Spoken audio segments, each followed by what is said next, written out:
Alors, ce que je dis aussi, et c'est important, c'est que j'ai trouvé une vidéo sur le site du commandement allié Transformation de l'OTAN.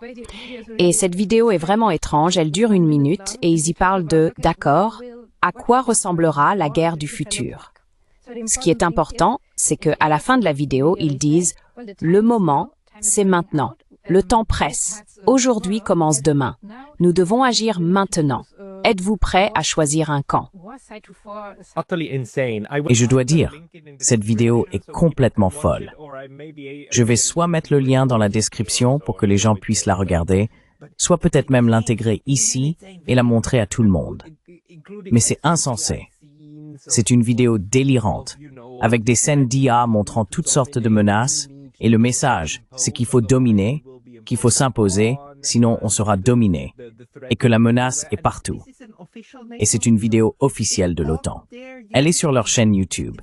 C'est ce que l'OTAN publie en disant « Oh non, c'est bien pour nous, c'est comme ça qu'on se présente ».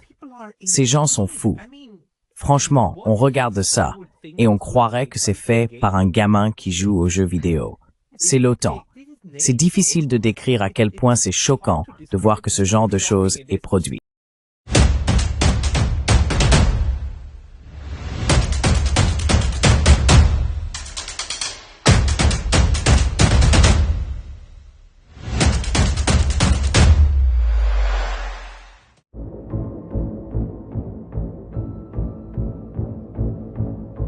Nous avons une assez bonne idée de ce à quoi ressemble l'avenir de la guerre.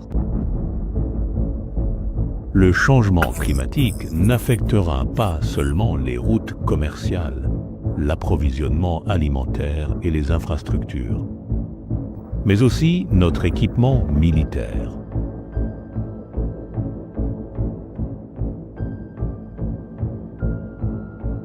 Plus encore que par le passé, la technologie apportera des avantages décisifs. De l'IA aux systèmes de surveillance, des drones aux missiles hypersoniques. Et pourtant, la guerre restera une entreprise essentiellement humaine.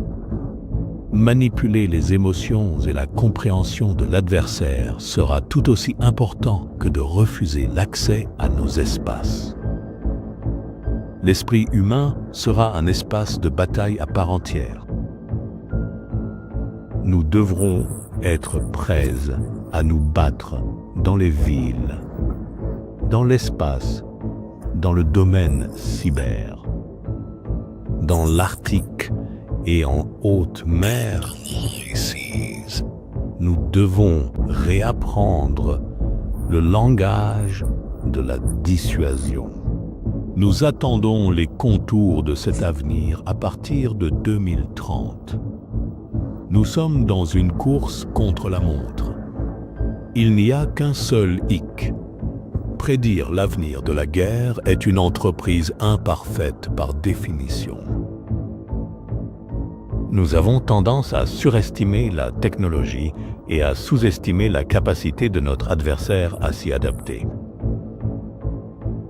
Nous avons tendance à oublier que tout ce qui concerne la guerre n'est pas nouveau.